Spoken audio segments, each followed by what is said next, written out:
ನಾ ಯಾಕೆ ಅವರನ್ನು ಕಳೆದುಕೊಂಡೆ ಅನ್ನೋ ಸಣ್ಣ ಪಾಪಪ್ರಜ್ಞೆ ಕೂಡ ಇವತ್ತಿಗೂ ನನಗೆ ಇಲ್ಲ. ಹಾಗೆ ಇನ್ಯಾವತ್ತೂ ಅವರನ್ನು ನಾನು ಕ್ಷಮಿಸೋದಿಲ್ಲ.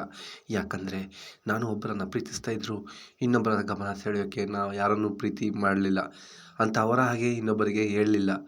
ಸತ್ಯನ ಅರ್ಥ ಮಾಡಿಕೊಂಡು ಜೊತೆಲಿರಲಿ ಅಂತ ಸತ್ಯನೇ ಹೇಳಿದೆ ಹೊರತು ಅವ್ರ ಜೊತೆಲಿರಲಿ ಅಂತ ಒಂದೊಂದೇ ಸುಳ್ಳುಗಳನ್ನು ಅವರ ಹಾಗೆ ಇನ್ನೊಬ್ಬರಿಗೆ ಹೇಳಲಿಲ್ಲ. ಒಂದು ವ್ಯಕ್ತಿ ಜೊತೆ ಜೀವನ ಹಂಚಿಕೊಳ್ತೀನಿ ಅಂತ ಗೊತ್ತಿದ್ರೂ ನೀ ಇದ್ದಿದ್ರೆ ಚೆನ್ನಾಗಿರ್ತಿತ್ತು ಅಂತ ನಾಟಕೀಯ ಮಾತುಗಳನ್ನು ಅವರ ಹಾಗೆ ಇನ್ಯಾರಿಗೂ ನಾನು ಹೇಳಲಿಲ್ಲ. ಅವರಿಗೆ ಒಂದು ಸತ್ಯ ಪ್ರಶ್ನೆ ಮಾಡಿ ಇವತ್ತಿಗೂ ನಾ ಕೆಟ್ಟವನೇ ಆಗಿರಬಹುದು, ಆದರೆ ನನ್ನ ತಪ್ಪನ್ನು ಮುಚ್ಚಾಕೋಕ್ಕೆ ಅವರ ಮಾತನ್ನು ದೊಡ್ಡದು ಮಾಡಿ ಅವರ ಹಾಗೆ ಇನ್ನೊಬ್ಬರನ್ನು ಅಪರಾಧಿ ಮಾಡಿದವನಲ್ಲ. ಇಂತಿ ನಿಮ್ಮ ಪ್ರೀತಿಯ ನಿರ್ದೇಶಕ, ನಾಯಕ, ನಟ ಎಸ್.ಎಂ. ಶರತ್.